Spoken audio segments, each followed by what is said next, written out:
विनय मिश्रा जी।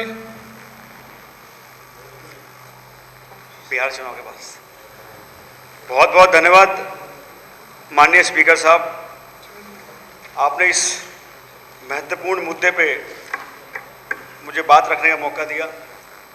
मैं तो बधाई दूंगा माननीय उप मुख्यमंत्री श्री मनीष सिसोदिया जी को, इतनी ऑब्स्ट्रक्शन के बाद, इतनी रोक टोक के बाद जो आज शिक्षा क्रांति दिल्ली में लेके आए, और आज इसी शिक्षा क्रांति की बदौलत पूरे देश में जितनी सरकारें हैं आज स्कूल और अस्पताल की बात करने लगी है। इससे पहले किसी के मैनिफेस्टो में, चुनाव मैनिफेस्टो में स्कूल की बात नहीं होती थी, विकास की बात नहीं होती थी। लेकिन ये दिल्ली सरकार का कमाल है कि आज जो उन्होंने स्कूल बनाए, और कभी जिन स्कूलों की स्थिति जर्जर होती थी, जहां बच्चे एडमिशन लेने से कतराते थे, आज वही स्कूल है जहां बच्चे एडमिशन लेना भी चाहते हैं।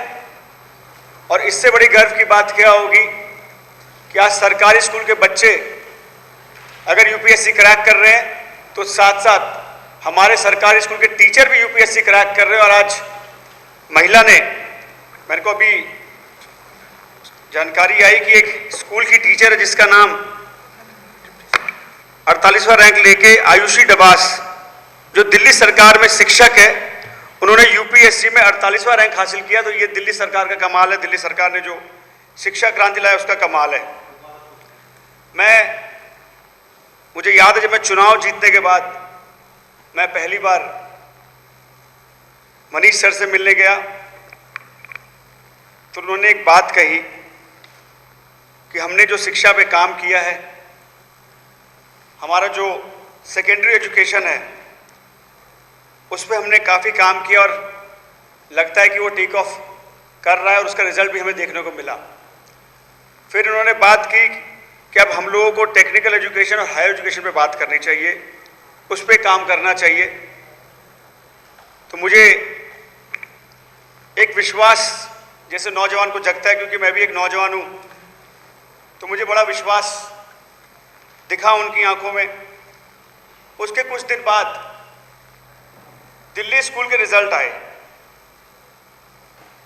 इतिहास में पहली बार ऐसा हुआ 70 साल के इतिहास में कि सरकारी स्कूल के, दिल्ली से के सरकारी स्कूल के 98% रिजल्ट, सरकारी स्कूल के बच्चे 98% बच्चे 12वीं और 10वीं में पास हुए। और जैसे रिजल्ट आया उसके अगले दिन देखता हूं कि जो डायरेक्टर थे एजुकेशन के, जिनको इनाम मिलना चाहिए था, उनको इनाम न देके दिल्ली सीधा अंडमान फेंक दिया। तो जो अफसर अच्छा काम करे उसको केंद्र सरकार ने सीधा सीधा मैसेज दे दिया, उसको इशारा कर दिया बाकी अफसरों को उनके माध्यम से कि अगर तुम यहाँ पे ठीक से काम करोगे, ईमानदारी से काम करोगे, तो तुम्हारी जगह यहाँ पे नहीं है, तुम्हारे को दूर दराज कहीं क्षेत्र में फेंक दिया जाएगा।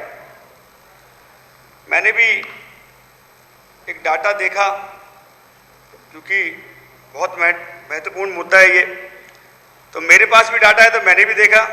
मुझे हैरानी है कि मात्र 4 साल में 18 से 21 3 साल में जो हायर एजुकेशन डिपार्टमेंट है उनके प्रिंसिपल सेक्रेटरी 5 बदले जा चुके हैं।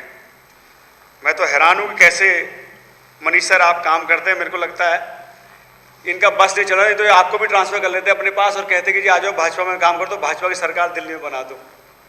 गनीमत है कि आम आदमी पार्टी के लोग ट्रांसफर नहीं होते, नहीं तो कांग्रेस और अगर शिवसेना वाले होते तो हो सकता है ट्रांसफर होके जो है इनके पास चले गए होते। लेकिन हाँ, अभी गुवाहाटी आज बुला लेते हैं। तो मैं आपके माध्यम से एलजी साहब से कहना चाहूँगा, आजकल दिल्ली में एक पॉलिटिकल टूरिज्म चल रहा है। जो हमारी सरकार, चुनी सरकार का काम है, उस पर एलजी साहब जाके फोटो खिंचा रहे हैं और अफसरों को वहाँ ले जाके परेड करा रहे हैं। दिल्ली सरकार जल बोर्ड में तो काम कर ही रही है, स्कूल में तो काम कर ही रही है। मैं आपसे कहना चाहता हूँ, टीडीए का काम देखिए। जब दिल्ली में जो दिल्ली ग्राम सभा की ज़मीन थी, जब अर्बनाइज करके अर्बनाइज विलेज की ज़मीन डीडीओ को ट्रांसफ़र कर दी गई, और आज तमाम ऐसी ज़मीनें जो डीडीओ को ट्रांसफ़र करी गई, आज वहाँ पे कब्जे हो रहे हैं और ज़मीन कट कट के वहाँ पे बेचे जा रहे हैं। दिल्ली सरकार इनसे अगर ज़मीन मांग ले स्कूल के लिए, अस्पताल के लिए, कॉलेज के लिए, तो डीडीए के अफसर कहते हैं कि हमारे पास ज़मीन नहीं है, हम नहीं देंगे। और वहीं माफिया अगर जाके कब्जा करे तो वहाँ कट रहा है और इनके अफसर आंख मूंद के सोए हुए हैं। तो मैं आपके माध्यम से एलजी साहब को ये भी कहना चाहता हूँ कि कम से कम ऐसी जगह पे भी जाके देखें जो इस तरह के अवैध कब्जे हो रहे हैं, जो डीडीए की ज़मीन कट रही है। कम से कम वो ज़मीन बचेगी तो दिल्ली सरकार उस पर भी कुछ प्रोजेक्ट लेके आएगी, उस पर भी स्कूल बनाएगी, उस पर भी अस्पताल बनाएगी। और हमको ज़मीन देगी तो मुझे इतना विश्वास है कि दिल्ली सरकार उस पर कुछ ना कुछ जरूर विकास कार्य करेगी और ज़मीन जो अवैध लोगों के पास जा रहा है उससे आने वाले बच्चों का भविष्य बन पाएगा। मैं आपको बहुत बहुत धन्यवाद करता हूँ कि आपने इस महत्वपूर्ण मुद्दे पे मुझे बोलने का मौका दिया। और वाकई में ये जो सर्विसेज का मुद्दा है, ये बहुत आज दयनीय स्थिति में आ चुका है और अफसर मनमानी कर रहे हैं हर जगह। आज लूट खसोट चल रही है और इनको पता है कि इनको एलजी साहब पूरा संरक्षण दे रहे हैं। तो मैं एलजी साहब से भी कहूँगा कि इनको संरक्षण ना दे और ईमानदार लोगों को दिल्ली में लाए और दिल्ली की सरकार को ईमानदारी से काम करने दें। बहुत बहुत धन्यवाद।